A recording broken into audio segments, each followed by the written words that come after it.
Good evening, everyone. We just hit 6 o'clock. I'm going to give a couple more minutes for our late arriving attendees, and also time for the interpreters to make their pregame announcement, if you could. Absolutely.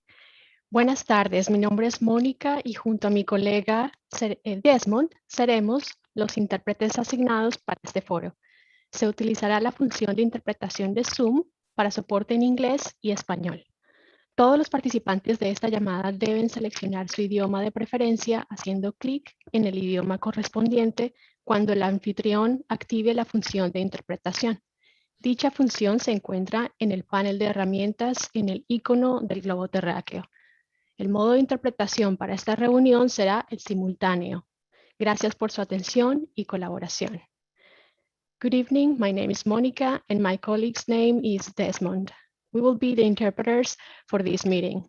The Zoom interpretation feature will be used in this Zoom meeting for English and Spanish support. All participants on this call must select their language of preference by clicking the language when the host turns on the interpretation feature. This is found in the world icon located on your feature panel. Interpretation for this meeting will be conducted simultaneously. Thank you for your attention and collaboration.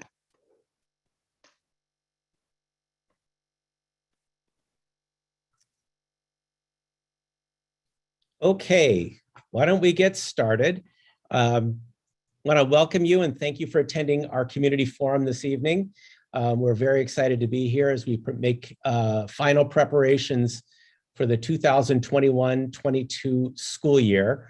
I think one of the wonderful things that we've learned in the past year, there are a lot of hardships, but we've learned a lot too.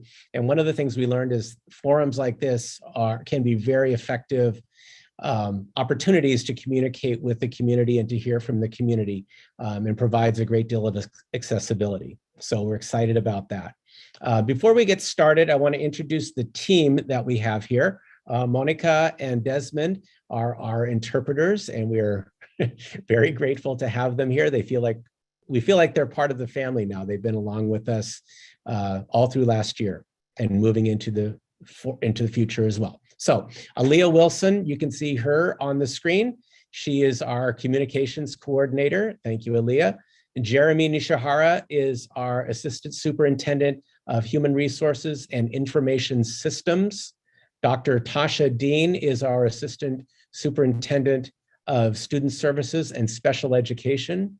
Mary Beth Allman is our director of human resources.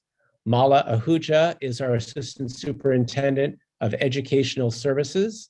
Lori Van Gogh is our chief financial officer, and Rob Smiley is our chief operations officer. Oh, and Jesus Romero is the executive assistant to the superintendent, and he's behind the scenes making everything work for us tonight.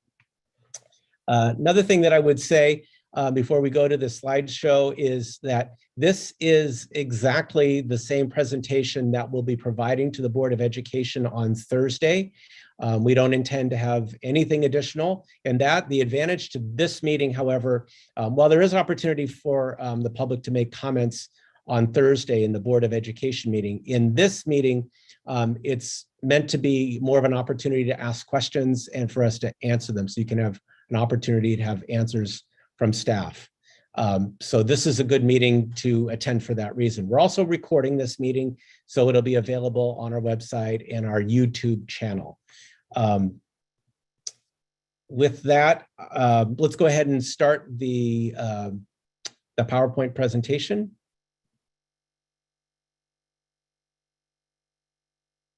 There it is. So the slide there says that August 18th is coming, and we couldn't be more excited.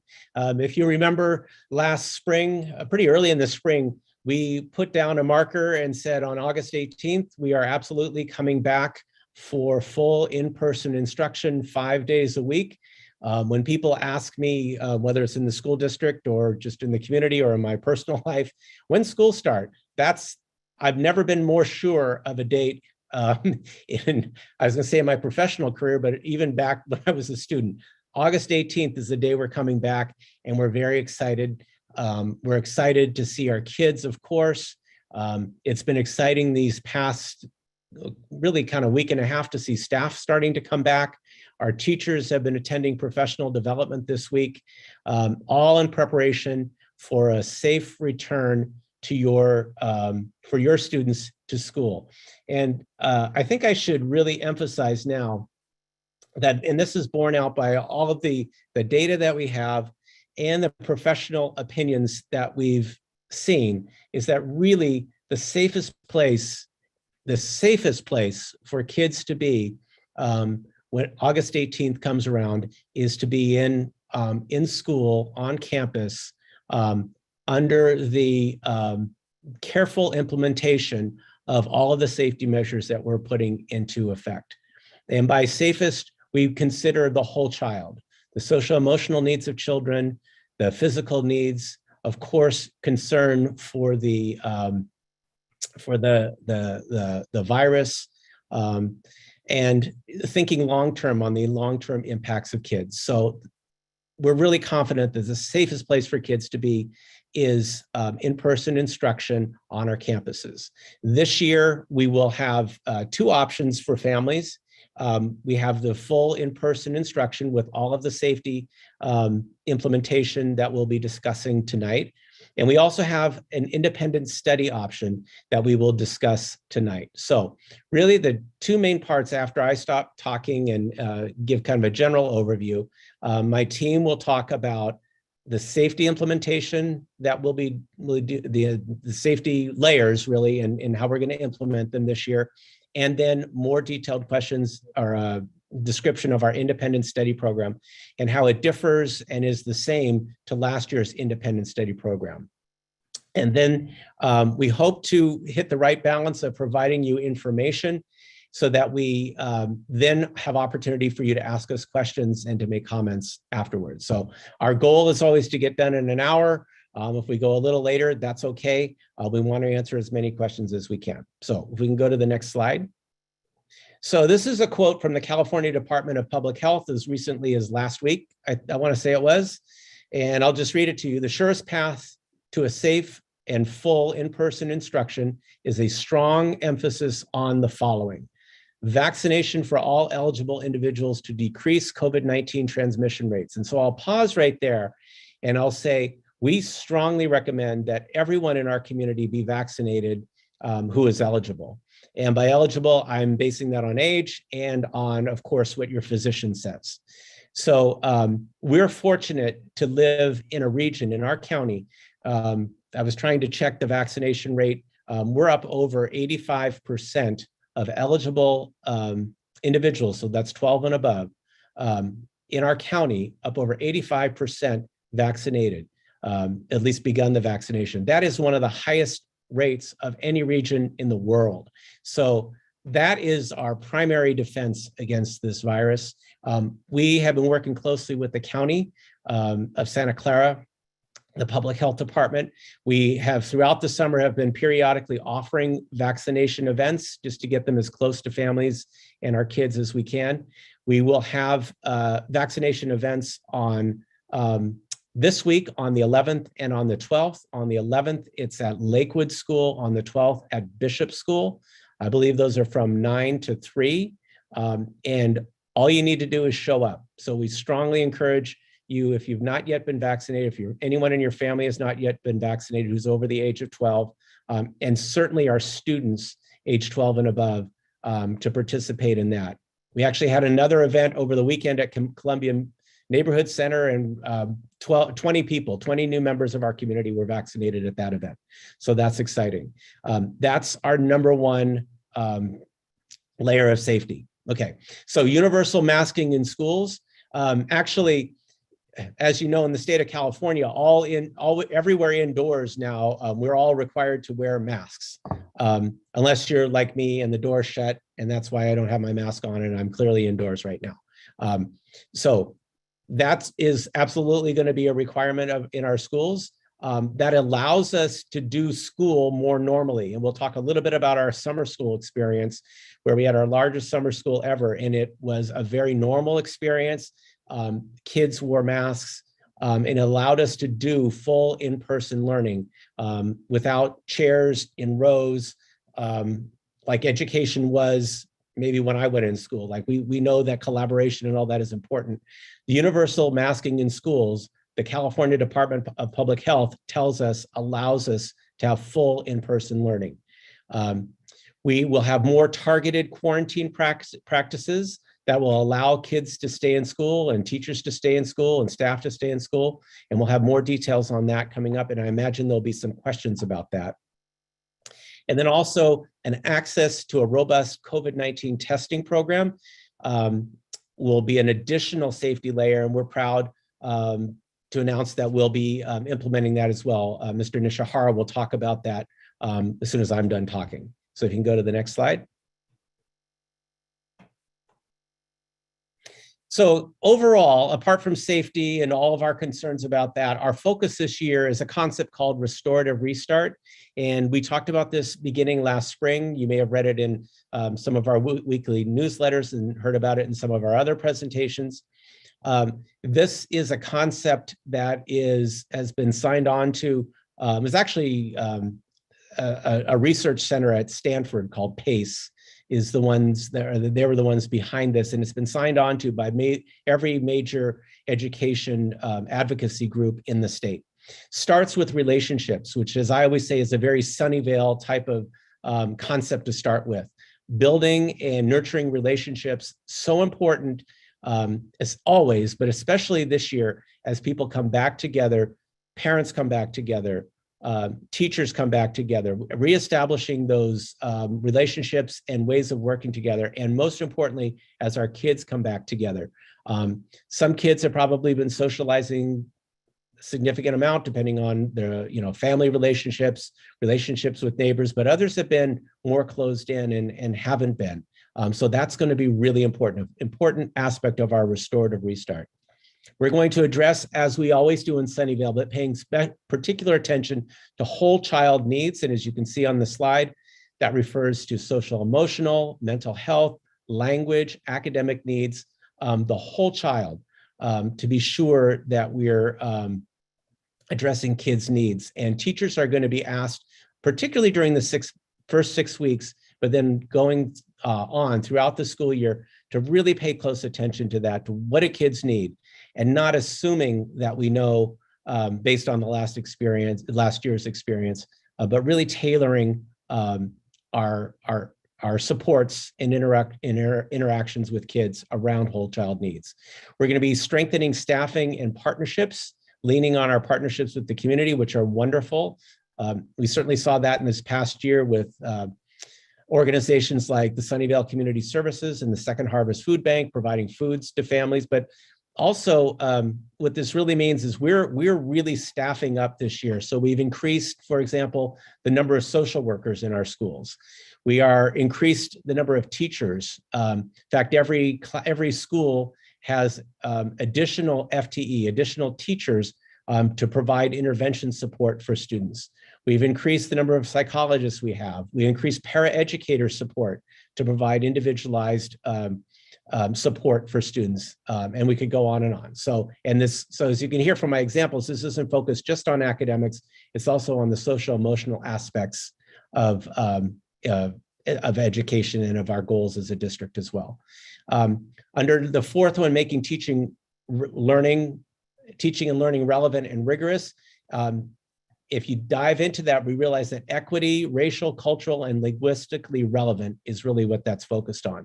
So it's more than just jumping on in fact, it's much different than jumping in on the first day and trying to catch kids up. It's really trying to understand what kids need from those different lenses, racial, cultural, linguistic, and providing rigor. And really diving into what rigor means for each student individually. So as you hear me talk, you're probably hearing me use the word individual, and we really want to individualize the needs for each student, which is assessing each student and finding out what they need. And finally, we're going to be spending a lot of time this year learning from the past year, reimagining and rebuilding our systems. We're building a partnership with the D School, the design school at Stanford University, so that we can really be thoughtful and targeted in how we reimagine our systems and rebuild our systems in the Sunnyvale School District.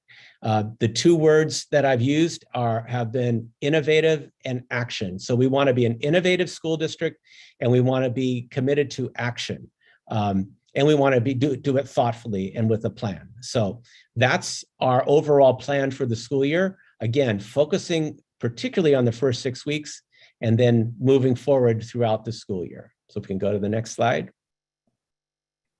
And finally, just some quick highlights from summer school. I like to call this kind of a proof of concept, if you will. So summer school, we had summer school at 5 sites.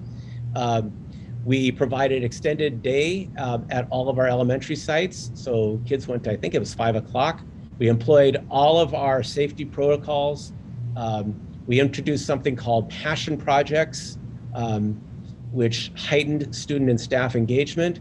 And we integrated the extended school year, which is our special education program, and summer explorations for a more inclusive environment. And it was a hugely successful summer program. We innovative, just like I was talking to you about a few moments ago. And very importantly, we were able to test our safety protocols, and they were successful. Now, by successful, do I mean that there were no COVID cases? No, I would have been shocked if there were no COVID cases in our school district over the summer. Because if there's COVID in the community, there's going to be COVID in our school district. However, there was no community spread, which is evidence that our safety protocols were working. And again, that makes for a very safe environment. And as I sit here, as I mentioned, it's likely that there will be COVID. We'll have to employ our safety protocols to address that reality. And while I'm very proud that there was no community spread in our schools over the summer that we're aware of, that could happen during the school year. And we have to be honest about that. And if it happens, we will react to keep people as safe as possible under the guidance of our county health department and the California Department of Public Health. And we will keep our kids safe, and we will keep in-person instruction running through the school year. So it is now on to Mr. Nishihara to talk about the layers of safety. Thank you, Dr. Gallagher. Good evening. My name is Jeremy Nishihara. I'm the Assistant Superintendent of Human Resources and Information Systems. Tonight, I will be talking about the layers of safety. This slide is very colorful, but the content on here should be very familiar to everyone, both staff and community. We had talked about this concept of layers of safety last year when we planned our in-person return in the spring. And then as Dr. Gallagher mentioned, we had time to refine these protocols over the summer and are well prepared to enter the fall employing these safety layers of safety. We talked about vaccinations in the upper left-hand corner in the yellow bubble. Again, encouraging vaccinations for all eligible individuals. Face coverings, as Dr. Gallagher shared earlier, universal masking in schools is going to be a key component to our layers of safety. I'm going to spend more time talking about screening, testing, and so the bottom 4 bubbles, if you will. So screening is something that we have in place. There's a product we employ called Ruvna. It's an application that allows the district to track for students and staff daily kind of wellness checks to make sure that you have the opportunity to self-evaluate before you come to school or come to work. That's definitely a key piece of our layers of safety, is being self-aware. And again, we're encouraging everyone, just as we had in the past, if you're not feeling well in general, please don't come to work or school, again, because we're trying to just keep everyone in the community healthy. Testing is a key component. Just again, as we saw last year when vaccination started to deploy, the number of testing across the community went down. So we're trying to encourage and implore a testing protocol in place. So we are entering into an agreement with a provider to help us implement our own testing programs at our school sites and the district office. So that'll be starting up shortly after the school year is starting. And again, we'll continue under the current guidelines of requesting testing for staff In addition, we had a great partnership with El Camino Hospital last year. So we're proud to say that we're continuing to work with El Camino Hospital, which is making COVID testing available to anyone who works or lives in Sunnyvale. But this time you would have to then try to go to one of their numerous sites instead of us hosting testing on our sites, given the fact that we have now students returning to campus. So again, El Camino is a great community partner to augment our on-site testing. And again, the on-site testing is focused towards staff. And then again, if there is a need to test students because of county guidelines, we have that ability to scale the testing up on the sites. Ventilation, I'm going to toss this over to our Chief Operations Officer, Rob Smiley. We did a great job last spring as we prepared for the return to upgrade our ventilation system. So I want to give him the opportunity to give us an update if there's any new information on that. Rob. All right. Thank you, Jeremy. So nothing too new since last year. However, just a reminder for the community what we have done.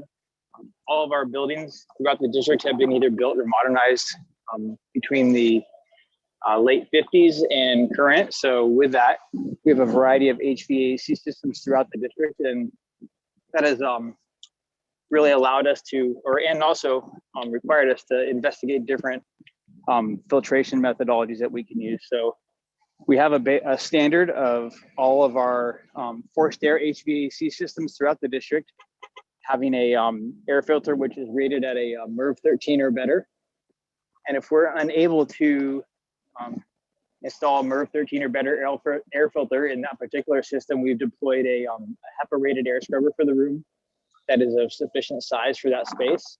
And both of these two methods have been regarded by both County Department of Public Health, the various agencies that help to write HVAC code, all that other sort of good stuff, is one of the most universal, and other than the vaccination component, universal and just really something that's easy for us to replicate, implement, and has good success to it. So we've been continuing with that. We have a great maintenance department who also, we have a very skilled HVAC tech on board who's I've been working with hand in hand to make sure that what we're doing is something that is not only sustainable but meaningful for the student and staff safety. So thank you, Jeremy. Thank you, Rob. And then the bottom, cleaning and hygiene, that is something definitely we will continue the practices that we employed last year. Just one note on cleaning, as we learn more about the protocols in place, their guidance shifted at the end of last year. Just there's a concern then also about the number of chemicals and such being utilizing and cleaning. So we've adjusted our cleaning protocols accordingly to make sure that we're maintaining a safe environment overall. And then lastly, we will continue to encourage clean or great hygiene with our students and staff with constant hand washing, etc. So as you can see, there isn't any one particular thing that's going to make a difference. It's all of these layers in safety working in conjunction with each other. And again, as we saw with our summer school program, we are well on our way to making sure that we have robust layers of safety to keep our schools safe. And I know there's going to be some very questions about actually what happens if there's a potential change in the COVID protocols reporting in the site. So I'm going to ask our Director of Human Resources, Mary Beth Allman, to jump on to talk about some changes regarding the COVID protocols from last year. Take it away, Mary Beth. Thank you. So what has stayed the same is actually the protocols for if you test positive for COVID, or if you have COVID symptoms. Those protocols have not changed. But the big change for COVID protocols has come with those who are close contacts. And both the definition has changed and the protocol has changed for students. So the definition is you are considered a close contact if you have been within 6 feet for 15 minutes or more within a 24-hour period of a positive COVID case. And what's changed is this only applies if you were indoors. So that is the change to this protocol or to this definition. For symptomatic close contacts, you would go ahead and follow the symptoms protocol. But if you're asymptomatic, here is a chart that sort of summarizes what the new protocols are. For adults, the protocols actually stayed the same. Any vaccinated adults or vaccinated students, we may have some vaccinated middle schoolers, do not need to quarantine. And then they would need to test on or after the 6th day and monitor symptoms for 14 days. So anyone who's vaccinated does not need to quarantine if they are a close contact. Unvaccinated adults do need to quarantine for 10 days since the last exposure to the positive case and test on or after the 6th day. Again, that hasn't changed. What has changed is some modified quarantine options for students in an effort to minimize the number of days that students may miss in person. So for unvaccinated students, if the case or contact were both masked, and this is if the exposure occurred at school. So say if there was a positive case in a classroom and we identified the students that were close contacts to that case, and both the case and contact were masked, which since that is the rule indoors is likely, the student can qualify for a modified quarantine. And what that means is they can continue to attend class. And that includes KLAS. They are not able to do any other extracurriculars, so sports or enrichment, and they must be tested twice a week during the 10 days that they are on this modified quarantine. And we would provide those testing options for them.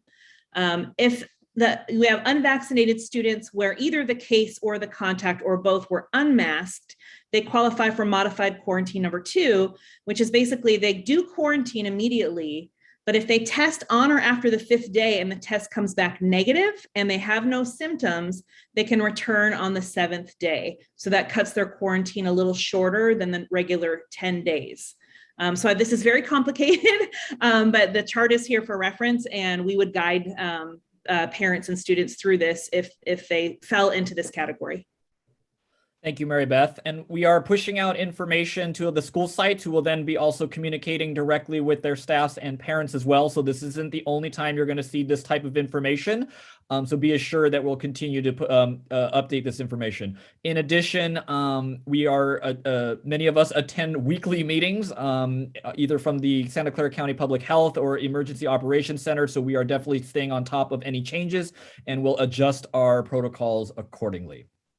So I'm now going to transition to Dr. Tasha Dean to talk a little bit about our district's equity statement. Thank you, Jeremy. Good evening, everyone. Again, I'm Dr. Dean, and I'll be presenting some overarching items related to our equity in the district, and then I will transition into talking a little bit about our independent study program. So first, we just wanted to reunite you all with our equity statement for the district. And this statement may undergo some additional changes as we get feedback from community and board, et cetera.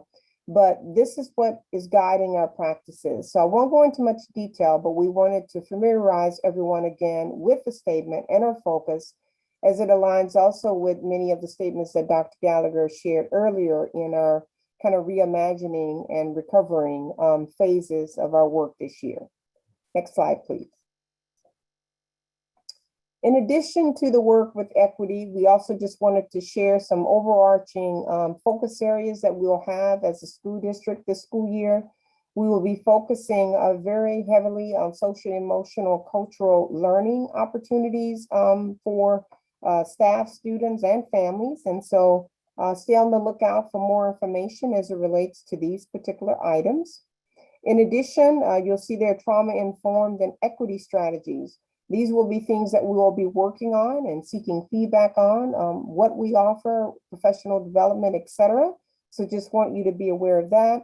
And then lastly, our emphasis as a school district on social, emotional, and cultural responsive teaching strategies. And we will be undergoing training as a school district to become better at this work and just continue to provide a more focal lens on our lens with our work on this and get better at it essentially as we go through the journey. Okay, so independent study. As I go through the presentation for our independent study, I will emphasize the elements that are most relevant as we talk about changes that have occurred since we were together last. These changes came over the summer. And so what I'm presenting today will be the changes to our program as were provided guidance in the new regulations that came forth. Next slide. So we'll look at the new law as it relates to our independent study program. We'll emphasize a few critical elements as it relates to the roles and responsibilities, and then some additional related details, documents, etc., that are related to the independent study program, and then a tad bit on the change in the online platform that we will be utilizing, Edgenuity. Next slide. Okay, so in this slide, there were some changes that occurred, but we wanted to first kind of emphasize what's the same. So in our program, it continues to be an alternative approach to our curriculum to provide learning opportunities to students. In addition to that, you'll see the two types of programs emphasized there. The emphasis there will stay the same. There's no change there. And then you also see being available to our TK-8 students and our staffing ratios. We will maintain those staffing ratios as we do throughout our school district. However, because of the nature of independent study and who our teachers might be serving and the grade levels that they need to serve, those ratios may be less than our typical classroom setting. So there may be some fluctuating, but it will never be more than what our current classroom ratios are. And then the other area I want to emphasize with a little bit more emphasis is with regards to our special needs students. And so while our students with special needs can participate in independent study, the program has to be able to meet their FAPE, their free appropriate public education. And so as a result of that, it does require an IEP in order to make this change of placement for our students. And so that's really important to emphasize. And it must align to what their goals and needs are. And so that's why the IEP will be a critical component into determining whether or not independent study would be the appropriate option for a student. Next slide, please. So what is new? So let's emphasize a few of those critical points here. Health risk, you'll see noted there. So if parents have some concerns about being in person, they can bring those points forward to our administration who will be over our independent study program.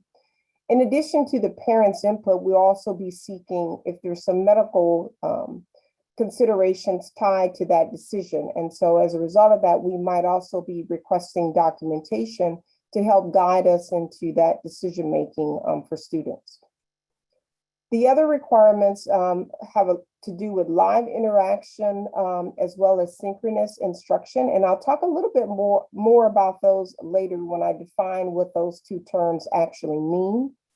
It talks about here tiered re-engagement procedures. And while the new law does emphasize this, it is really not new to us in independent study in our programming in Sunnydale, because this is actually how we've actually done things in the past, even prior to COVID.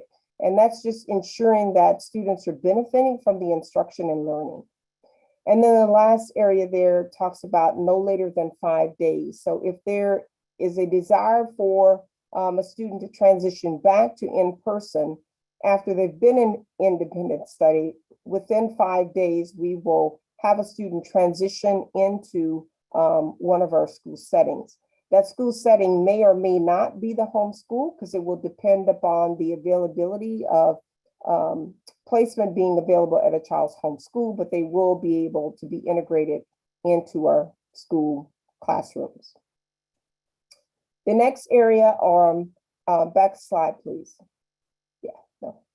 There we go, thanks.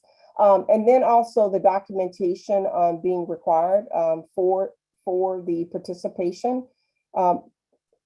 This is required and has been required, but the way by which the documentation is being expected for live interaction and synchronous instruction, that expectation is also has a lot to do with how we've designed our program in order to meet that expectation from the state with some in-person instruction even as a part of the independent study program.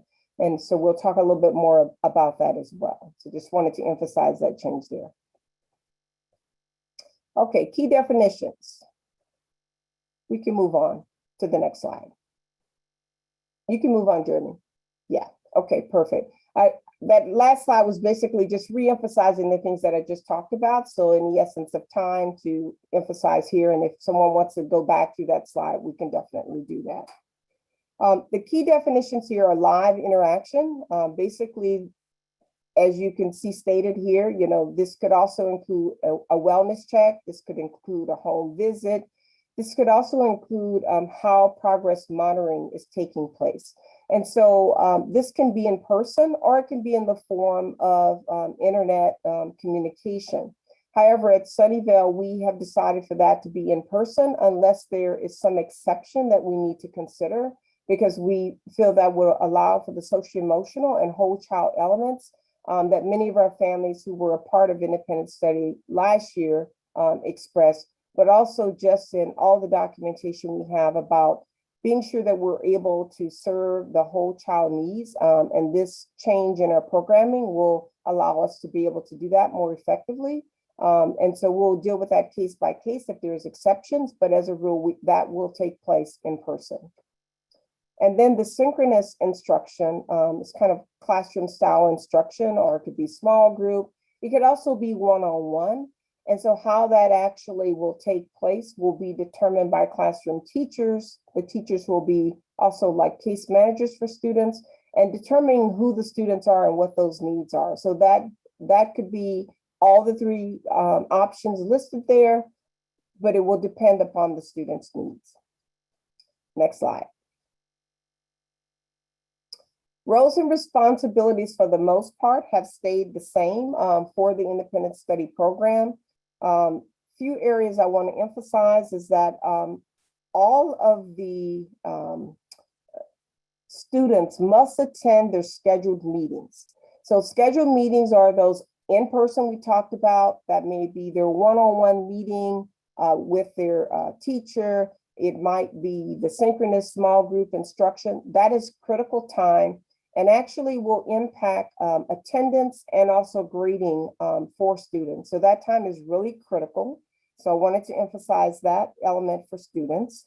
And the other element has to do with the performance and learning outcomes. And so there's expectations for parents as a part of this and teachers. And the reason the contract, the master agreement that we have includes all elements because it takes all three in order for this program to work effectively. We all have a role and responsibility. Next slide. Just wanted to give a view of the master agreement. The master agreement includes the roles and responsibilities that we talked about on the previous slide. It also includes all the key components that are required by the state in order to fulfill the agreement requirements of AB 130. And it's also just being sure that we're all clear about what the expectations are. So no one's going in with blinders on. We're really clear about what our roles and responsibilities are, what we expect to do, and what we need to do in order for this to be successful. Next slide. This is just an example of an assignment sheet. This could vary from teacher to teacher, but there are certain components of the assignment sheet that will need to be consistent. The area at the top of the page, that will all need to be there, so it identifies the student specifically. And so while our curriculum is Edgenuity a part of that, we're also utilizing our district curriculum, especially within our elementary programming. And so the items that are listed for the weekly work, while they vary, the content areas will be consistent. And so this is where the individualized nature of the program comes in, so that the assignment sheet reflects the student and his or her unique needs, but also ensuring that the Common Core curriculum is also being presented to each student. Next slide. As I mentioned, Edgenuity, we have shifted to this learning platform to support our independent study program. We've shifted to this program for a few reasons. One in particular, we started this shift last year because it did a better job of meeting the needs of our middle school students as we looked at the different courses that they need to take and have, and also to try to balance some of the elective needs that some of the students have an interest in and would be able to engage in. The other rationale for this shift is being sure that it was aligned in a little bit more meaningful and clear way with our Common Core for the rest of our programming within the district. And so that shift to this program will help us to have better alignment and have a little bit better clarity for students participating, but also our teachers and their families. As I talked about a little bit earlier with regards to how students are evaluated, many of the same principles that we use for students is consistent and aligned to what we would do in our everyday classrooms. But the attendance in independent study is very much so tied to the learning sessions that I talked about, the online time in Edgenuity. I know for some parents, sometimes the online time is an area of concern or question. But based upon our requirements to be in compliance and meet state criteria, in addition to ensure that the learning and the growth and development of our students is happening, that time within the system as prescribed by the teacher will be very important, not only to the attendance, but also to the academic performance of the students. And so those two things work hand in hand in order for students to get their grade, but also to be sure that they're progressing in the way that they need to. And so in a nutshell, that's our independent study program. I'm sure you have many questions, but at this time, thank you so much for participating and listening. And at this time, I'll turn it back over to Dr. Gallagher. Okay, thank you, everyone. So we have time now for you to ask us questions. We'd like you to do a couple things for us.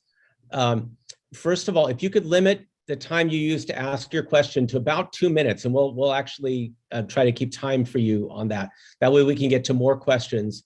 And also, if someone has already asked your question, then of course, or made your comment, just you can acknowledge that so we don't have to. I just want to be able to move this through so we can be respectful of everyone's time, and we can get as many questions answered as possible. So, Aaliyah and Ms. Wilson, will you can call the people up? Yes, absolutely. Okay. So we have about 20 hands raised so far, so that would already be at about 30 minutes. So just wanted to reiterate, if folks could please keep their time as short as possible so we can get through everyone. And I do see that we have some people who called in. So if those folks wanted to raise your hand, you can press *9 if you had any questions that you also wanted to contribute. But I'll go ahead and go in the order that I received them. And first up is Subhashini, and then it's Zuzo, followed by Shelly or Shiley.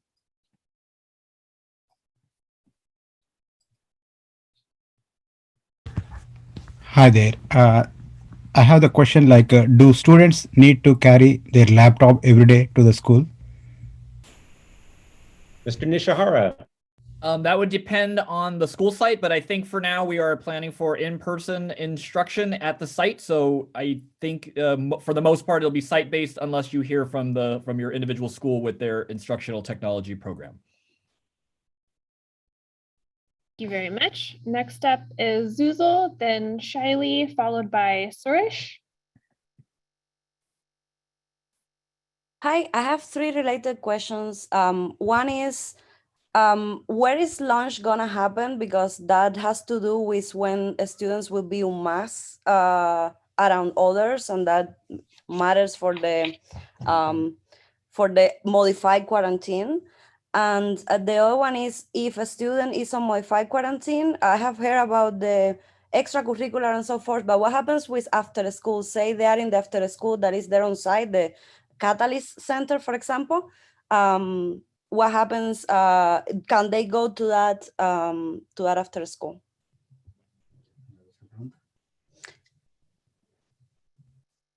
I think those are Mr. Nishihara questions, or maybe Ms. Allman. Yes, Mary Beth, if you could start that, and then I'll clean up. Our understanding is if it's an extension of the school day, that would still count, that they can still attend. We have submitted that question to the county for clarification. So my current understanding is that anything that's an extension of the school day that is sort of academics focused or childcare would be allowed. And the things that wouldn't be allowed would be sports or after school enrichment, individualized classes. But I will hope to receive clarification on that on my Thursday county meeting. And then Mary Beth, remind me of our lunch guidance to the elementary and the middle schools. Yeah, our lunch guidance was to maximize the space so that we can, to utilize outdoor space where we can and to maximize the space during the lunchtime since students will have their masks off. So that will look different at each site depending on their size of their cafeteria and their protocols. So you would refer to your site for their lunchtime plan, but we have given that guidance to maximize space during that time. Thank you. Next up, we have Shaili, followed by Suresh, followed by Changping. Yeah, hi. I have 3 questions. I'm going to speak all the 3 questions all together and hope for an answer. So I heard that the meals are going to be free for all students, irrespective of their free meal status. So my question is, do we still need to fill the application form on Titan for that? And then the second question is, I looked at the schedule and looks like on only Wednesday and Thursday seems to be A and B days, but all other 3 days seems like there are 6 periods each. So just wanting to understand why it's been distributed that way, and why not have A-B days all days just like we had before. And the third question was, the school does have vaccine mandates on other things like TDAP and other things where it seems like students can't even attend school unless you get those vaccinations. So why can't we have a similar vaccine mandate for COVID-19 also? Thank you. Thanks, Shaili. I can answer the last one first. The state hasn't yet authorized us to have vaccination mandates for children. That could be something that comes in the future. We're going to follow whatever the state law is on that. You're right that there's already a number of vaccinations that kids are required to have before they come to school. So adding another one would not be that novel.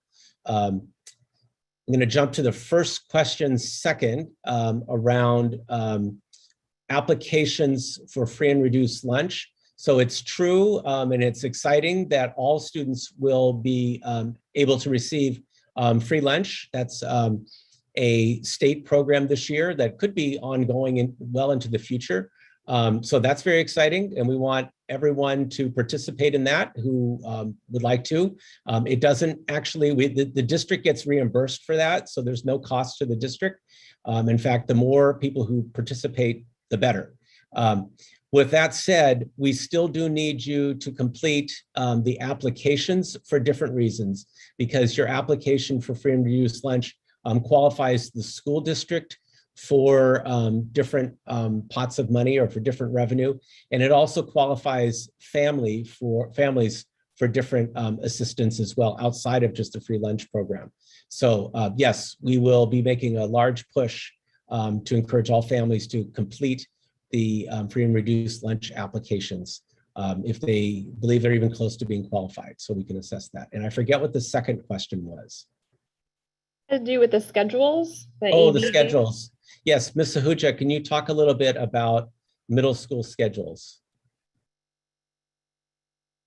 Sure, I'd be happy to. I think the question was, why don't we have the same schedule for all 5 days? And the middle school principals have done their best. They're moving towards a modified partial block schedule, which is a longer instructional period than the regular period that they currently have. So because this is the first step in that direction, they've done that for 2 days, which is Wednesday and Thursday, and the other 3 days are the similar lengths of periods that are currently in place. Thank you. Okay, next up we have Suresh, followed by Changping, and then Rupali. Hi all. Just I wanted to know that two questions I have. Just followed to the previous question that free lunch. That free lunch is provided for only middle school as well as for the elementary schools as school as well, irrespective of the qualification. All And the other, students. Yeah, all students. both of them. Yes, all students are. Yeah. Okay. So another question is like I had recently some this week actually some of the school districts are mentioning for the request for mentioning for the virtual class. Is that true or just it is just a request from the parents? I don't know. Just I wanted to confirm with you guys. So previously, like virtual school, we had done with the Zoom classes. The similar way, some of the school districts wants to do that again. So because of the Delta variant overhauled cases. So what could be this year and could it be any changes as of now? Just I wanted to confirm because I received one request from the Cupertino school district. That's why I'm just little wanted to confirm whether it is a proper one or not. Yeah, so we're offering two options this year. So the first is, as we described, full in-person instruction. And then the second is an independent study program that if you listen closely to Dr. Dean's presentation, there is sort of a virtual, there's some elements of last year's virtual school in it. So there's some daily interactions with teachers. Depending on the grade level, it varies. So it won't be exactly like independent study last year, and it certainly won't be exactly like virtual school. And so really our emphasis is on the typical 5 days of in-person instruction, following our protocols closely. That ultimately is going to be the safest option for students in terms of, as I said at the beginning, their social emotional well-being, their physical well-being, their academics, and really long-term. So that's our emphasis. Now, families who have a concern about safety, that's why we're offering the independent study option as well. And we're really ahead of most districts because we had such a good, strong program last year that we've already worked. We learned so much from that and changed so much along the way. And now we're increasing or adapting the program to include some elements of virtual school that we learned from last year. So those are our options for this year. Thank you. Next up, we have Chungping Wu, followed by Rupali Rezada, followed by Sid. Hi, we have 3 questions. The first one is, under what circumstances will testing be conducted for students in school in larger scale? Can you walk us through a scenario and process? The second question, what kind of contact tracing will be conducted in the case of confirmed case? For example, do you trace back only 24 hours given COVID can be contagious longer than 24 hours? The third question, will we be able to see for each classroom on the door a sign telling us in this room what kind of HVAC system filter is used? Has it been checked regularly, changed in time? And is there a portable air purifier in the room? Okay, thank you. I can answer some of those, and then I'll call on Ms. Allman to answer some. At this point, we are not testing all students in schools. There's a certain point we'll see if we can offer that as an option for families, but we're not permitted to require it at this point. And we're confident in the layers of safety that we've already implemented. So it is something that we've thought about, but at this point, as I said, we're confident in the layers of safety that we have, and families can't be required to submit to the testing. In terms of each classroom having a notice of the condition of the filter, that is not something that we're planning on doing at this point. But we can assure you, and actually maybe Mr. Smiley can jump in just to kind of talk about how we are assured of the regular changing of the filters in our classrooms. Yeah, thanks, Mike. To speak to the filter changes, there's manufacturer recommendations, which are basically guidelines. And then there's also real life sampling of how a HVAC system is functioning with the filter that's in place.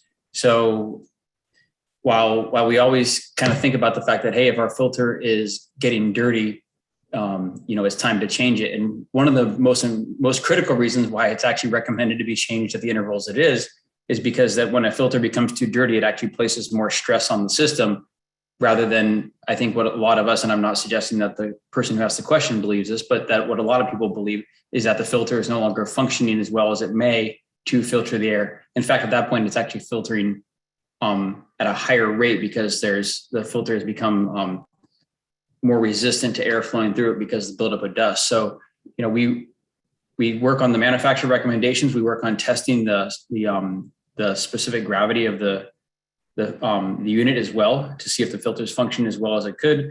And then we're just combining that with system checks. So, really kind of taking a multi-layered approach to that and not simply going, by the book when we approach that. And then we also are, making sure to document what we do as we go. So. Thanks. And then I think Ms. Allman, if you could talk about contact tracing. Yeah. So the caller is correct. The infectious stage for COVID actually begins 48 hours, either before the symptoms started or before the individual was tested for COVID and then received the negative or the positive test. So that's where we contact trace. We look back 48 hours before either the person's symptoms started or before they received before they took their positive test. So yes, we do go back and look at their entire infectious period when we contact trace. Thank you. Next up is Rupali Raizada, followed by Sid, followed by Romy.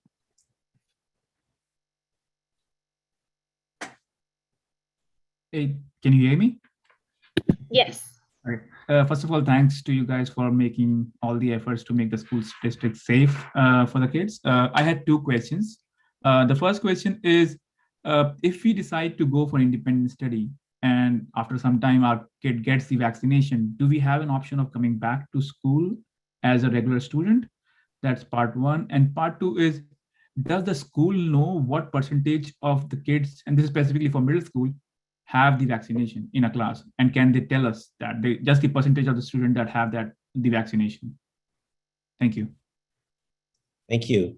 I'll take a stab at the independent study return. I believe that the rule is, actually, many parents are kind of contemplating what the Rupali suggested, that once their children are vaccinated, then they would then want them to return to regular school and withdraw from independent study, and that is permitted.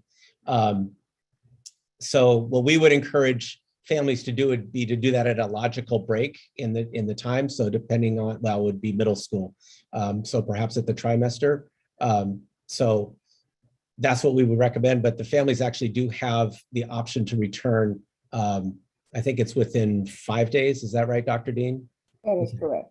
Yeah, so we that's kind of what we are expecting, is that more families would do that once their children get vaccinated.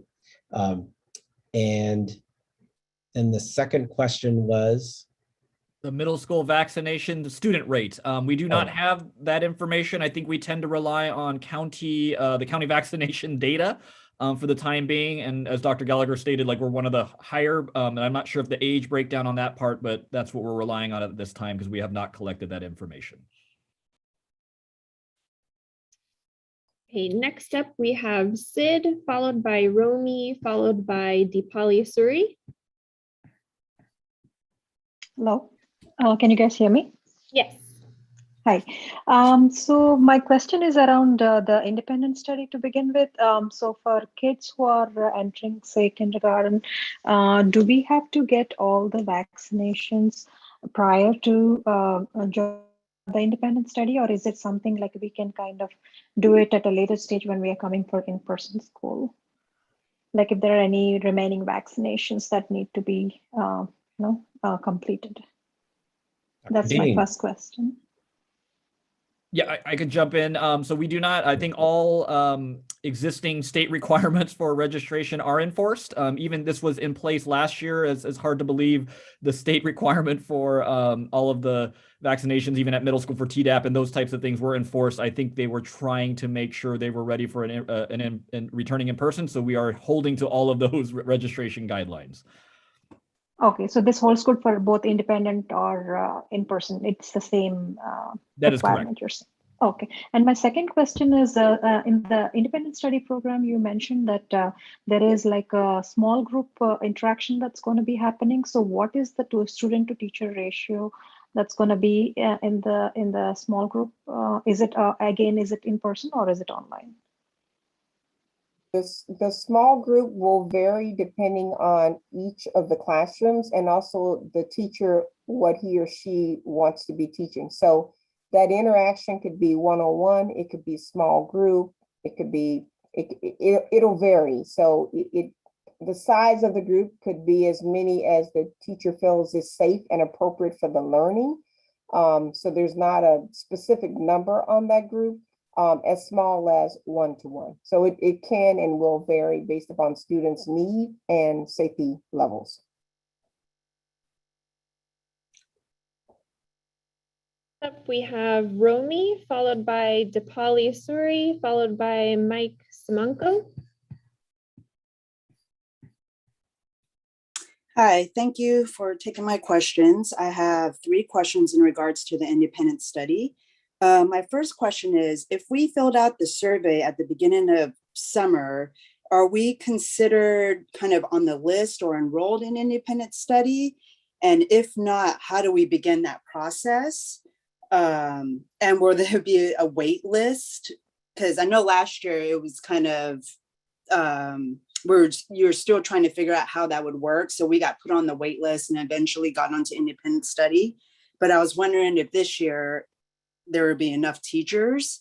And then the second question is in regards to the independent student health risk, and if we need to provide proof of health risk, is that from a doctor? And then the third question is, when will we meet with the independent study teacher? Would it be considered on August 18th? Or is the teacher gonna reach out to us prior to that? Thank you. So I'll start with the official start date. Official start date is the start of school.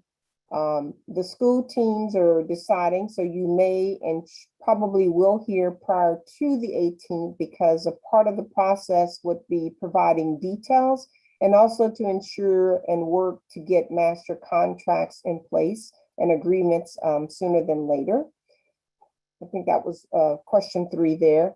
I think the other question was with regards to when students would be enrolled into the program, and if you indicated an interest at the beginning of summer. So anyone that we confirm we have reached out to, I will say that. Anyone that we know about that requested independent study, we have reached out to. So if you've been contacted or have not been contacted, then reach out so that we know that you have a definitive interest.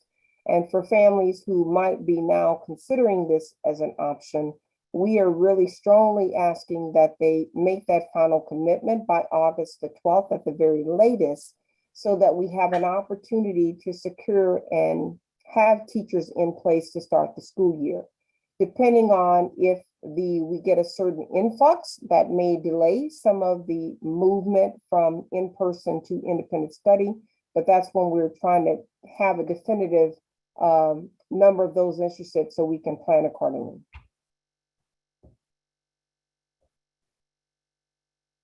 Thank you. Did we get all her questions? I want to be sure I didn't miss any.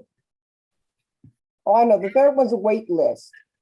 We are working to not necessarily have a wait list, but we might have a delay in moving a student from being in person to independent study based upon our teacher and ratios. So there may be a delay. So from that standpoint, a wait list, but not an official per se wait list, because our goal is to accommodate the students who require and meet criteria to be in independent study.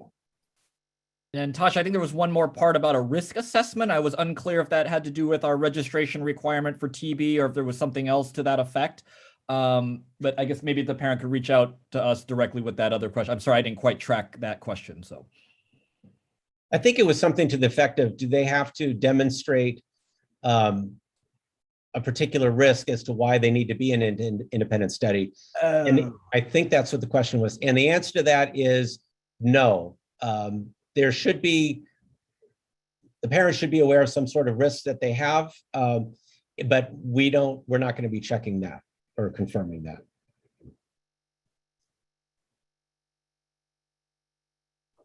Step is Dipali Suri, followed by Mike Simonko, followed by Danita Flores. Hi, can you hear me? Yes. Okay, awesome. So honestly, this is the first time I'm hearing all the details about the independent study. So a couple of things there. One, in case we were to enroll in it, I did not listen to the entire presentation. So will the slides be shared with us? And are we someone who is not, because we were imagining independent study to be how it was last year. So this sounds like a much more robust program. So in case we were to enroll our elementary school kid into the independent, I really wanted to make sure we understand the process so we can move quickly, unless it's already too late. Because so that's the first question, how can we go about if we can get the slides? And second question is to do with the Delta variant. I mean, last year, things were honestly quite different from where the little kids and young adults were not as affected with the previous variant, as now there's data showing that a lot of pediatric wards are filling up, and there are definitely there is more scare to Delta variant. So I just wanted to understand how the school district is going to track it and take action accordingly, because even there are cases where masked individuals, fully vaccinated masked individuals are fully capable of spreading this variant to unvaccinated people. So Ms. Wilson, when will the recording of this presentation be up on the website? The recording will be available tomorrow. Okay. And then the second part, I would say, how the school district is tracking the Delta variant. We need to rely on Department of Public Health, the County Department of Public Health on that. I think, I listen to all the news as well and read as much as I can on these topics. And so, I'm hesitating because I'm not a medical doctor, obviously. But sure, the Delta variant is more contagious. When we hear about the challenges around it, there's a difference in the impact in our county than there are in other places where there are lower vaccination rates. I'm not suggesting that there's a difference if you catch COVID. If you catch COVID, you catch COVID. But the level of risk and the level of occurrence we would expect would be much lower here than it is in places with lower vaccination rates. So that's why it's really important to kind of listen for the local impact, to understand what's the impact going to be on Sunnyvale, for example. And so at this point, our state, and in particular our county, are telling us that schools are the safest place to be overall for all, if you're considering all the factors. When we apply the layers of safety that we outlined at the beginning of the presentation. So we're relying on our county and on our state. And I think if you go back to the beginning of the pandemic, our state has been more conservative than others. And certainly our county has been among the most conservative in the state, and certainly even nationally. So when they say that something's safe, everyone has their own level of trust, but I trust that. So that's how I would answer that. Thank you, Dr. Gallagher. And then just to follow up on the previous question, we can also post this presentation on our back to school information webpage as well. And you can always find board or meeting recordings under About Us on the website under Board of Education, board meetings and community forums is where all of our recordings are. So About Us, Board of Education, board meeting and community forum recordings. But with that, Mike Simanco is up next, followed by Danita Flores, followed by Guadalupe Santa Maria Cuevas.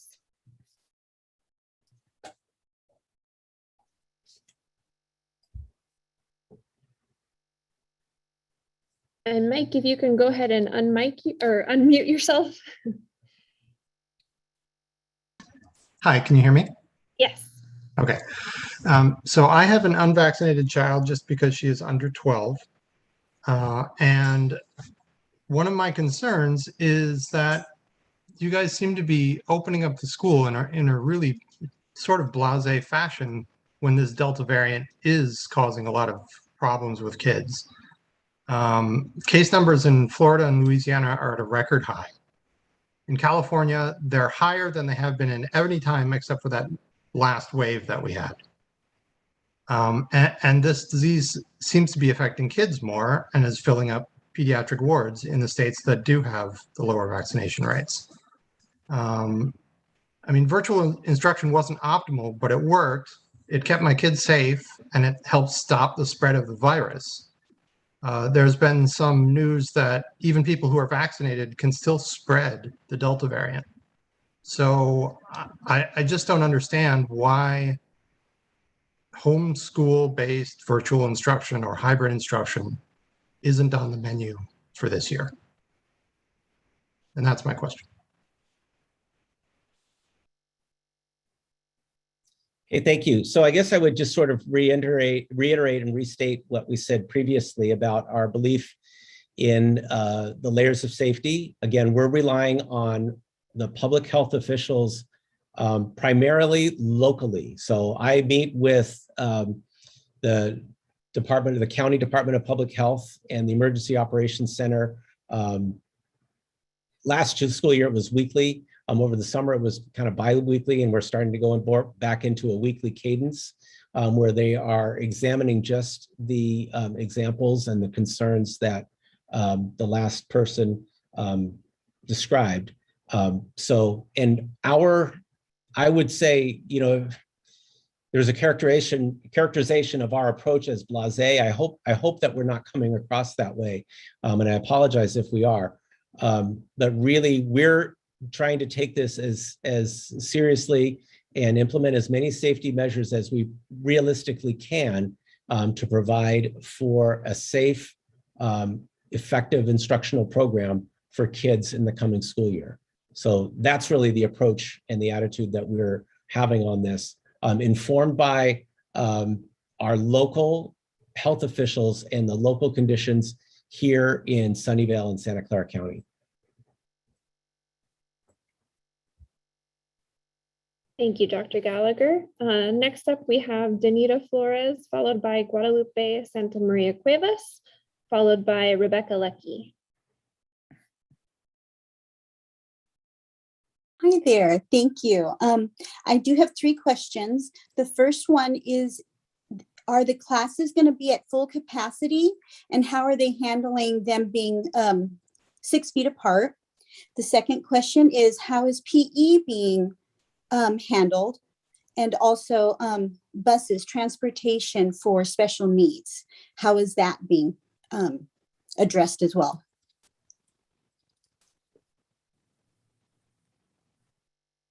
I can jump in. Thank you for that question. Classes in general are not at full capacity, except I need to put, I guess, a pretty big caveat on that because our students don't come in neat packages of 24 and 32. All I could say is our enrollment continues to tick downwards as per our demographer's report, and we've maintained our staffing, or actually increased our staffing with the support staff. So in general, we're having overall looser classrooms, but it's not evenly distributed across the board because we're trying to, there was a big draw last year for making sure that there are students at a neighborhood school. So again, our class sizes are still 24 and 32. And in some cases, we try to, again, we maintain our staffing. So there's space at different grade levels across the district. We are doing everything we can to avoid overflow situations is kind of our theory behind that. There is no more 6-foot social distancing inside. That's why the universal masking, as we talked about at the beginning, was in place.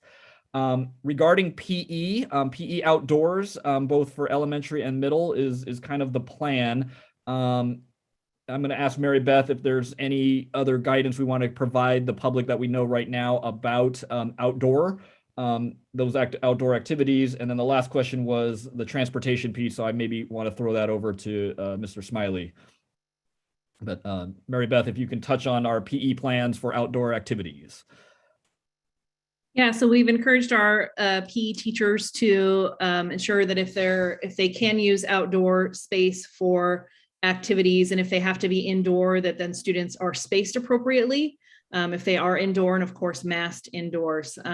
Related a little bit is guidance on athletics, which is primarily for after school athletics, but would give some more guidance in terms of specific sports and risk factors with specific sports. And that we have not yet received from the state or county. So we expect to receive that this Thursday. And Jeremy, I'm going to take the special education question because it was about special education transportation. And I wanted maybe a little bit more clarity, but generally speaking, we will be providing transportation for special needs students. And masks will be required. The only exception to that would be in alliance with medical information that we've been given that a student may not be able to wear a mask due to asthma or some other conditions, but transportation is provided. I'm not sure if that fully addresses the question or the intent of the question.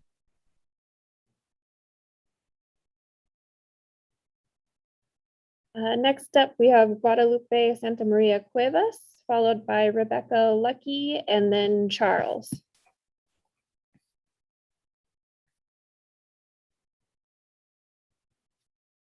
Email you sent calling this meeting. Now we can hear you, sorry. Okay, so in the email that you sent calling this meeting, it says that employees who have not been vaccinated will be tested for COVID at least weekly. Does this mean that employees are not required to be vaccinated before going back to school?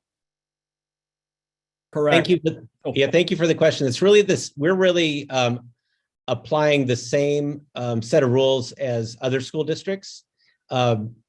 So employees who are not vaccinated will be tested weekly. Other districts are just wording it in the reverse. You're required to be vaccinated or else you'll be tested. So it's really the same thing. So yeah, that's what our approach will be for employees this year.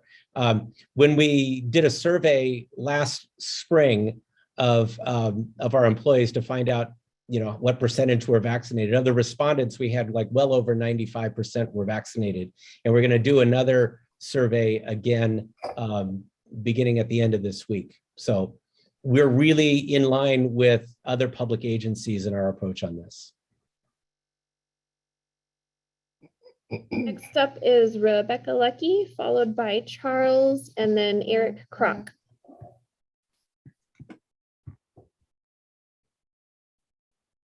Hi, thank you. This is Rebecca. Hi, Rebecca. I really appreciate all the effort you've taken to listen to the parents and, reopening schools at this time. It was a very difficult year, especially for parents of elementary school children, and just the loss of learning and the loss of social contact has been really hard on the children. So again, hats off to you for really organizing and trying to meet each family's kind of needs during this really difficult time. I just have two questions. I think back in the spring, we did have a petition. We were talking about after school programs and trying to use after school programs to catch children up, especially, for reading or math. And I just want to hear a little bit more about what the plan for that is. If it's not immediate, kind of where that's going to be going would be nice to know, particularly just because other schools have been open that are in more affluent communities and private schools. And so making sure that we address equity across the geography of the Bay Area, so that our students are having the same access to quality education. And then the other question I have is more about the school lunches. So great that it's going to be offered for free. I was just wondering, are there going to be cooks on site, or what kind of, is it similar to what was done in the spring and the summer school program? I think just because some parents, including myself, had some concerns about the quality of the food given during that period. Thanks. Okay, thank you. I think Ms. Ahuja, look like you're getting ready to answer the after-school programs question. Yes, I would be happy to. And of course, also with a caveat, thank you for that question. We do know that extended learning opportunities are going to be really important. You know, you did see the slide about equity, so it's going to be equitable outcomes is what we're really gearing towards.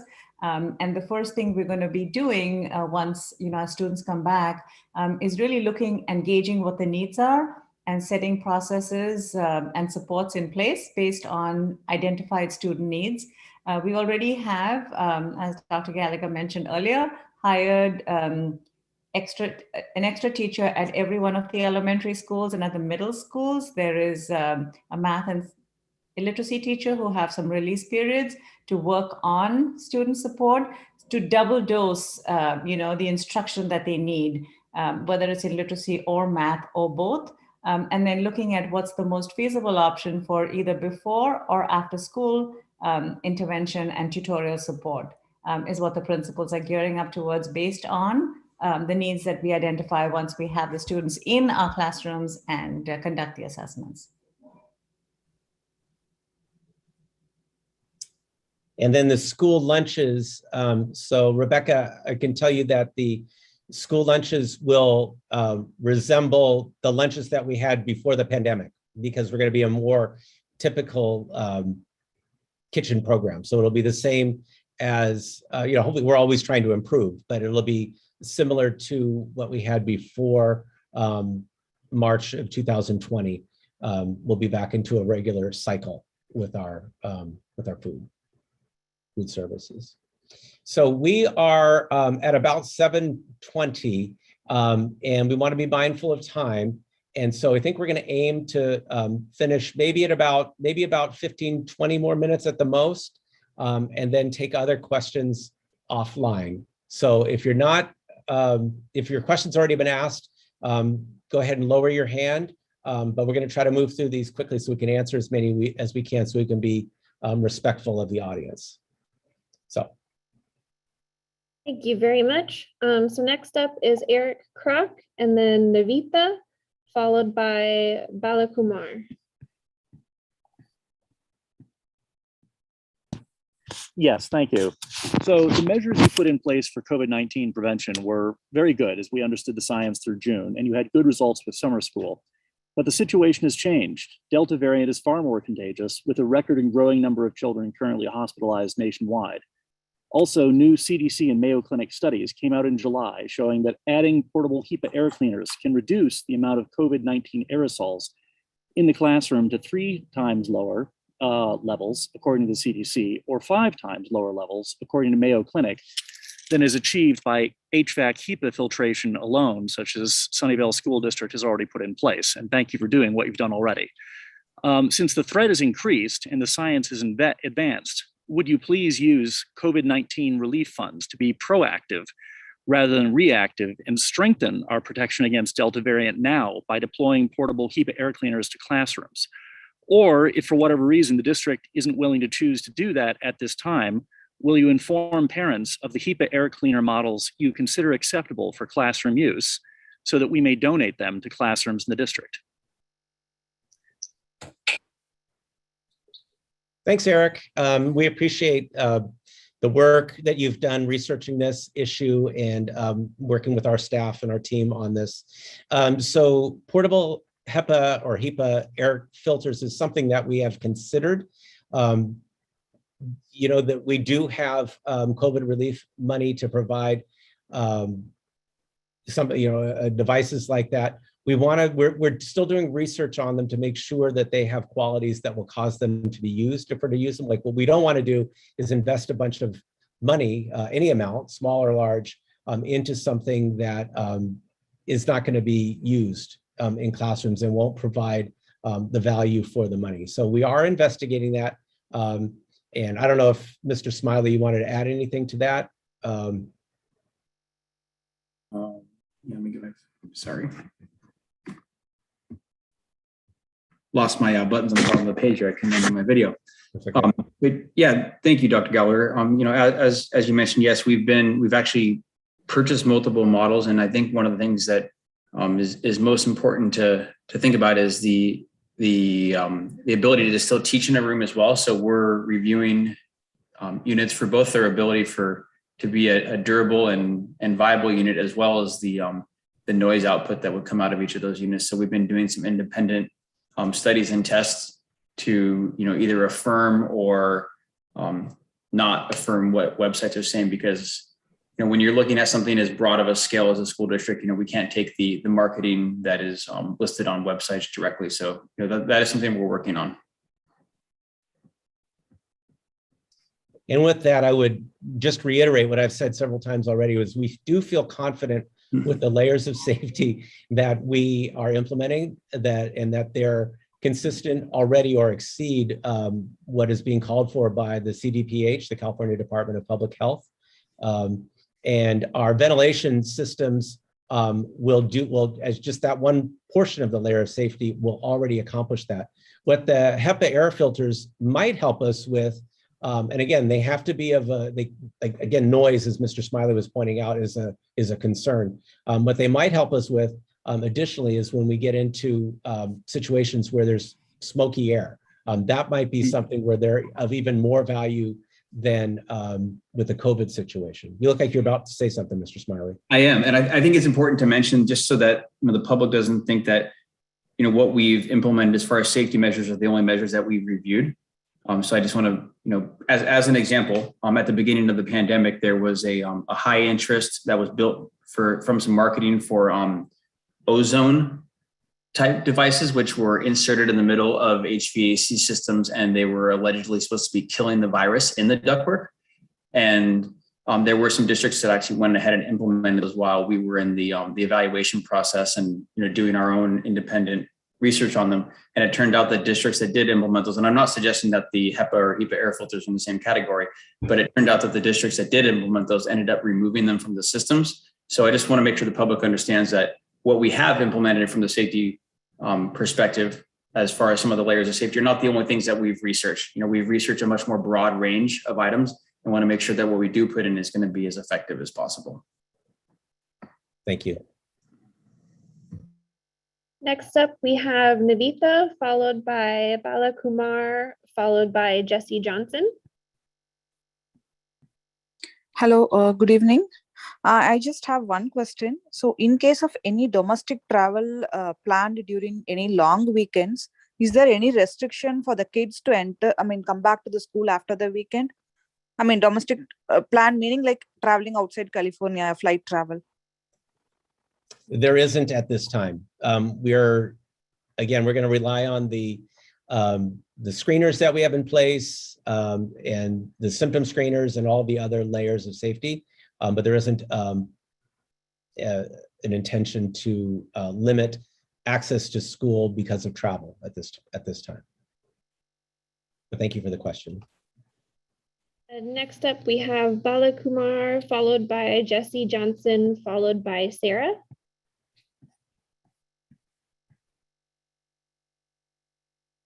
Hi, this is Bala. Can you hear me? Yes. Yes. Okay. So actually, my kid is enrolled in the TK. She'll be starting that by August. Actually, she has an underlying condition, and the doctor recommended not to attend in-person schooling. Actually, we did not fill up the independent study, which was open before. So actually, we are planning her to send her in-person school only after her vaccination. So what should I do now for attending an independent study at the moment? And once she's vaccinated, how the process works for getting her in-person schooling? Dr. Dean, you want to tackle that one? Yes.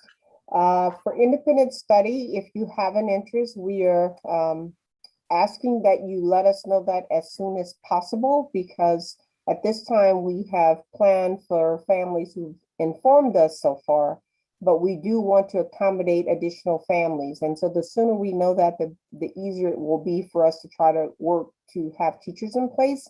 And there may be a transitional time period between that request and the start of school, depending on the number of requests that we get following our presentation this evening.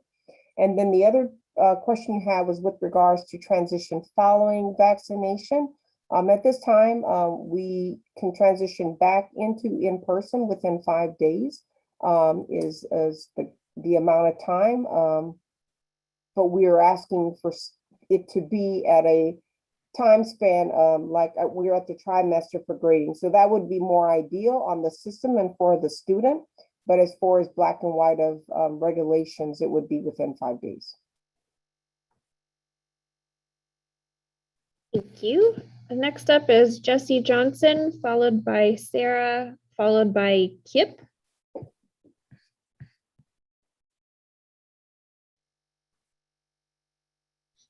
Hello, hi, thank you.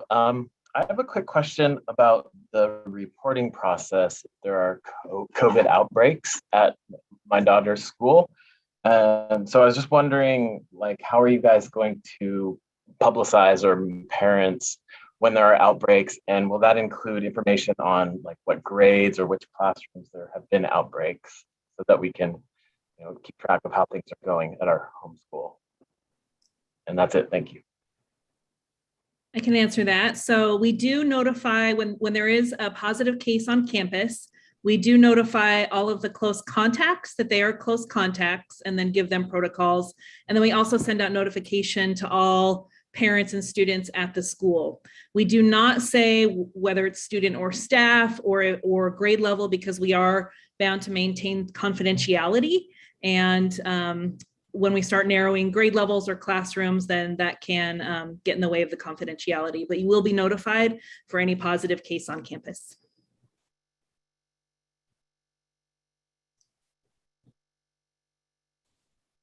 Next up, we have Sarah, followed by Kip, followed by Orlando Basco.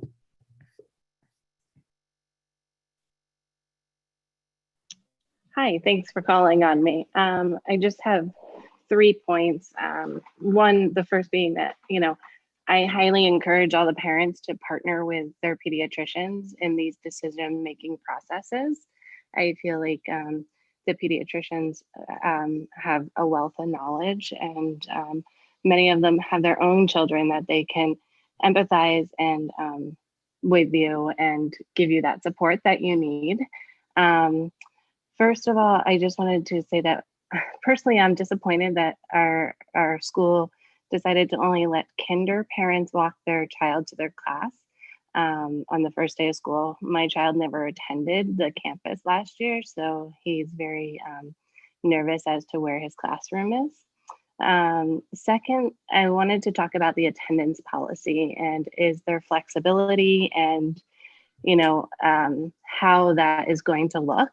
For instance, we actually have had a virus since 7/29, and we are COVID negative in our house, but we are still symptomatic. And I think we got a second round of a virus and still COVID negative. So, we've been doing our own, sheltering in place kind of thing. So I feel like even with just general viruses, will that be considered? And then the online screening, experiencing symptoms, I know firsthand that they only work as honest as the person filling it out. And, I work in a hospital system and you are asked to fill it out. And, there's many different reasons that people need to go to work, whether it be money or a break, dropping their child off, whatever it be. So your time is up. Thank you. Okay.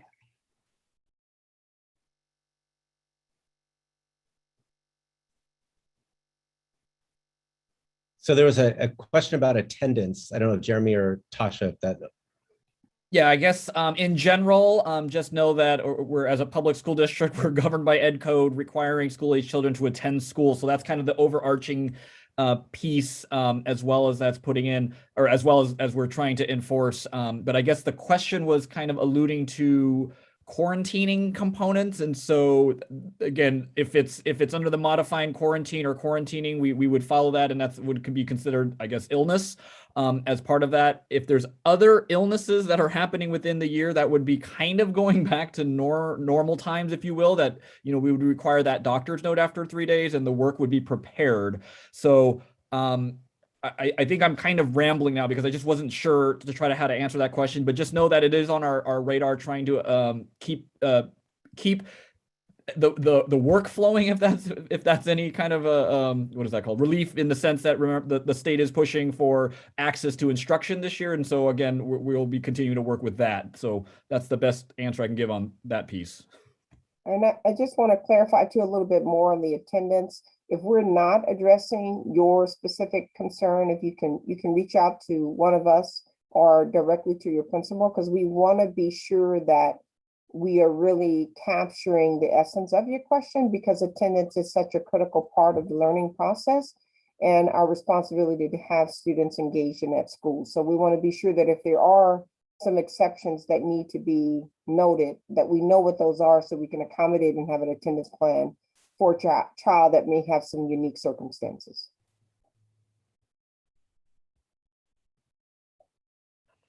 The nervous first grader question is kind of, I believe that was across the board. The allowing them to walk to, okay.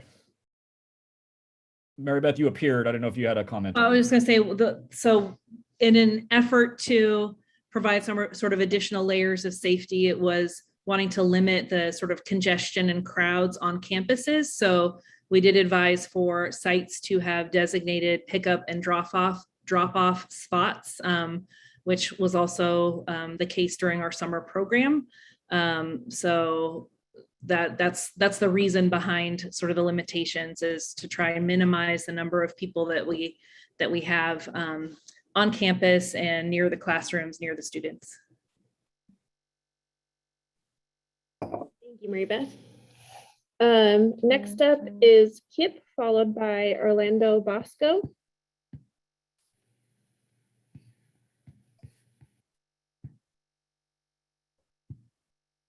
And I need to promote them to panelists because they have a different version. Hi there. Hello. My question was, initially I wanted my kids to go back to in-person learning, but then recently I just felt more comfortable if I opt for the independent study program. So 2 days ago, I was on the district website and I completed that survey, and I just wanted to confirm whether I guess within that time frame where, because you mentioned that before August 12th, parents have to make that decision. So I just wanted to confirm that I'm within that window. And also secondly, how much of the independent study program is computer-based? Is it, you mentioned it's kind of like a hybrid between the virtual learning program of last year and also what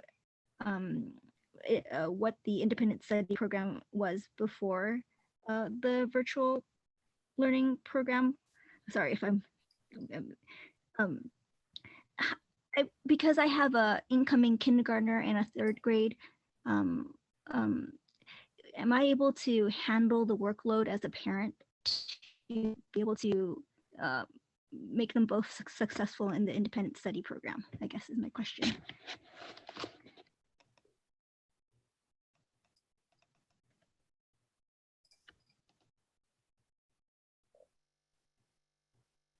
Want to try that one, Dr. Dean? Okay, I wanted to be sure. Okay, Okay, so with regards to schedules, schedules will, for the most part, be very similar as far as what the daily schedule is. So, 8:30 to 9, we're doing this and that, those types of things. But what will vary will grade level and what the content is and what the content looks like for grade levels, and that'll be altered by teacher. As far as the amount of time within the actual Edgenuity platform, that will vary. There's probably be time spent in, but that will vary based upon what's being taught and where the instruction will be coming from. So younger grades, probably a little bit less time in Edgenuity and a lot more time with the curriculum and delivery and content being provided by the teacher. And as the students get older, probably a little bit more time within the platform. So it does vary based upon grade level and also needs of the student. The other question you had was about if you've registered. If you've registered, have you heard from us would be my question. And if you have not heard from us, please letting us know as soon as possible, including right at the end of this meeting, so we can respond and be sure we have your contact information and that we're aware that you are interested in independent study. So I submitted the questionnaire 2 days ago and I haven't heard from anyone. Is that the gateway into the program, filling that survey? Or do I have to call the district office to register? I'll just, Tasha, if I could jump in. Yeah, so the survey, if you filled out the survey online 2 days ago, that goes to the administration at Fairwood, which is kind of overseeing the program. So definitely they'll kind of be picking up and following up. So yeah, if you sent it Friday night or Saturday, give them a day or so to get caught up today. But to Dr. Dean's part, so you are in the queue, if you will. But again, knowing that this is a parent information night about that, feel free to reach out to as well to express your interest. But if you filled out the form, then yeah, you're in the system. So just give the school a moment to get caught up today. Thank you. Thank you so much for answering my questions. Thank you. Okay, and we're going to go about 10 more minutes. So we're not going to be able to get to all the questions, but I think we're going to probably get to 3 or 4 more. All right, so next up we have Orlando Basco, followed by Niranjan, followed by TE.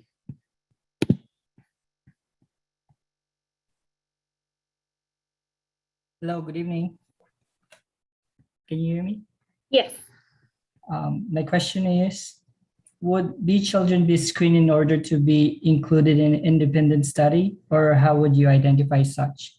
And my other question is independent study only for kids with underlying condition and can it be offered to healthy students?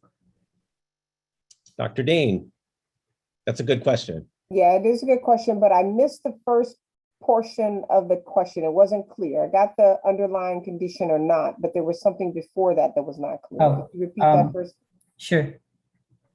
My question or second question is independent study only for kids with underlying condition and cannot be offered to a healthy student? Yes, it can. Okay. Okay. What was your question about screening though? Yeah, right. That was the one I meant. Okay. Would B children be screened in order to be included in its independent study, or how would you identify such? At this time, it's going through the enrollment process. So if you have an interest for your child to be in independent study, completing that interest form that we were speaking of, or notifying us through the link here so we can reach out to you. The only screening we have per se would be the administration is reaching out to families. There may be some details or concerns you have that may not be most ideal for a student. So we would communicate that so that that decision could be made with the administration and the parent if there were some exceptions. But the primary thing is to indicate your interest in independent studies so we can plan accordingly.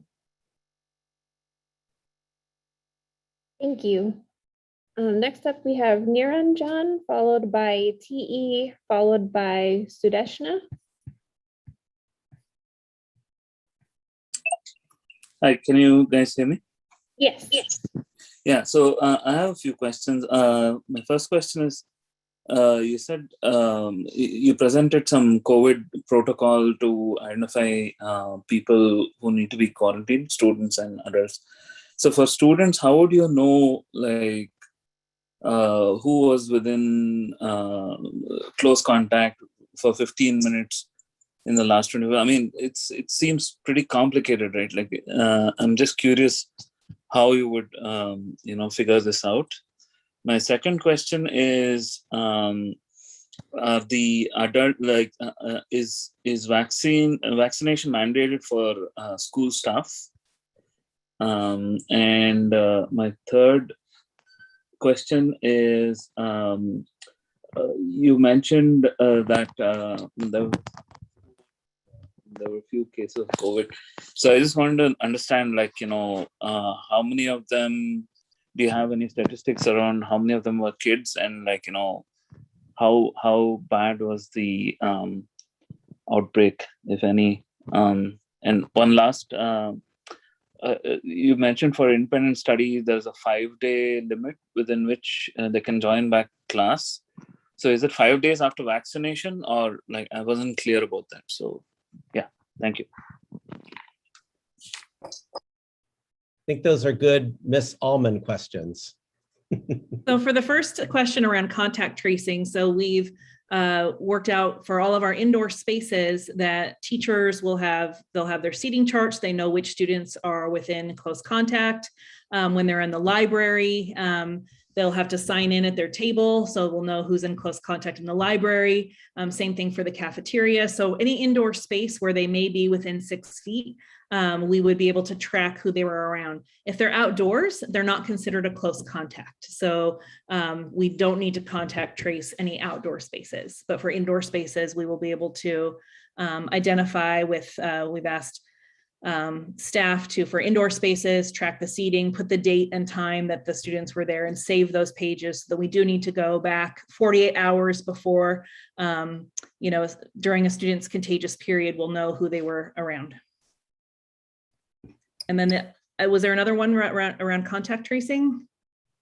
Or what was, you said there were a couple for me? Our second question was the staff vaccination. So as Dr. Gallagher shared earlier, we are requiring any unvaccinated staff to be subject to test weekly. So that's the answer to that. And then the third one was, I guess, a comment on the positive case during summer school. And again, that was his question about how bad was the spread. But again, to Dr. Gallagher's point, there wasn't any community spread. We just had a positive case in the school, and we were able to contact trace and take appropriate action. So hopefully that was the answer to that. So. Correct. Okay. And I think we can squeeze out 2 more questions. So next up we have TE followed by Sudeshna. So I wanted to thank you for taking a lot of different measures to try and coordinate all of this. And I do appreciate how difficult it is. But I do want to find out why there's not a baseline COVID test being done for each student before everyone's returning to school, since they're returning from everywhere, vacations, mixing with other people from everywhere. It seems like a petri dish to me waiting to happen. And also I wanted to know, because you said you're not permitted, so who is telling you that you're not permitted to do this testing? And why can you not be proactive in that way of pushing back on it? And lastly, just to clarify, how are you implementing again the social distancing that's needing to take place? Thank you. Okay, so I'll take the first one first. So I'll just, I know I've said this a lot of times, and that is that we're confident that our county has provided guidelines that will keep our kids and our staff and our families safe. And so they have not recommended universal testing of students. And it's my understanding that we would not be permitted to require students to undergo the testing at this point. I'm not sure about that. But I don't know of any school district, at least in our county, that's implemented universal testing. And again, it's not something that the county is recommending. And if you go back, our county's pretty conservative. So I understand the sentiment of the question, though, like, why not get a baseline? Like that makes good sense. However, with all the different layers of safety that we're implementing, I think we're in a good place. So in terms of social distancing, that was more of a general question about social distancing. I don't know, either Mary Beth or Jeremy, if you want to kind of talk about what the approach to social distancing is in the district. Mary Beth, why don't you cover that again? Yeah, go ahead. Yeah, there are no longer any social distancing requirements. So there is no 3 feet or 6 foot distance. However, we are maximizing the space around students when they're unmasked. So in the cafeteria, for example, or maximizing any sort of indoor space to ensure that we have as much space as possible in between students. So again, no more social distancing requirements, and that was in part due to the success of masking. So as long as students are masked, but in the case where they are unmasked, we will be maximizing space. And those plans are different by site, depending on their specific site requirements or site spaces, facilities.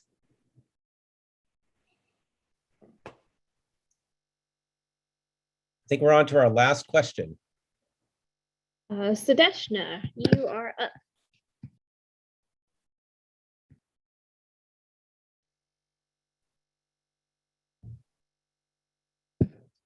Sadeshna, if you could please unmute yourself. Oh, sorry, I was talking while muted. No worries. Thank you so much, everyone. And I have 3 questions. One is, how many kids were attending the summer school versus or what percentage of the total full school? And a second is, since we live in California and are blessed with one of the best climate, why do any of the eating indoors at all when everyone will be unmasked and there'll be aerosols from all over? And the third question is, if we consider independent study, can we share email with other parents so that we can form whether an online community or a pod or whatever else for some kind of socialization? So those were my 3 questions. Thank you so much. Thanks. For the summer school, it was I think what the gist of the question is what was the percentage of the campus that was occupied, or so that's kind of how I heard it. And it really varied by site. At Bishop, that was the largest, I want to say, of the elementaries.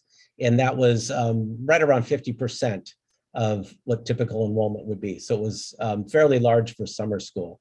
And then there were variations at each of the other sites. Overall, we had about 700 kids enrolled. Jeremy's nodding his head that I'm right on that. I was trying to add our 2 programs together. So then, would anyone else want to take the other questions? I think the pod question about all independent study, I would say we would leave that to Principal Romander and the Fairwood side on the independent study program, just knowing that parents are opting for independent study for different reasons. And so just making sure that they're mindful of that as far as that community component. Definitely, I guess, an opportunity you are, as parents in the community can gather as you see fit. I would just caution, just make sure respecting everyone's reason for independent study in the first place. And was there another question? Getting outdoors out. We are blessed in California with a lovely climate, and so we are encouraging all sites to have the students eat outside in their respective classes. Thank you. Thank you for remembering that, Ms. Van Gogh. Okay, thank you to all of you who participated and asked us questions and added comments. We really appreciate it. They all help us as we prepare for our return on the 18th, which again, I couldn't be more excited. I'm always excited about the first day of school, but never more than this year. It's going to be wonderful and it's going to be safe. We're going to do everything we can following the guidelines to keep our kids and families and staff safe in this coming year. Ms. Wilson has put in the chat the different ways to contact us. So if you had additional questions that we didn't answer, You can write to us at meetingcomments@sesd.org. And then we also have the emails of the two administrators at Fairwood, which is where our independent study program will be housed this year. And also the form there is in the chat as well. So again, I thank you so much for your attendance this evening. We look forward to a great school year. Thank you to everyone on my team who stayed late for this. We took a lot more time than we anticipated, but I think it was totally worth it. And like I said, I really hope that you'll send in questions if you have more questions. A lot of them can be answered by your site administrator, but we're happy to answer the other ones that are more district level or to find the answer for you one way or the other. So with that, I conclude tonight's community forum, and I look forward to seeing you on campus safely and masked in the coming days and weeks. So thank you.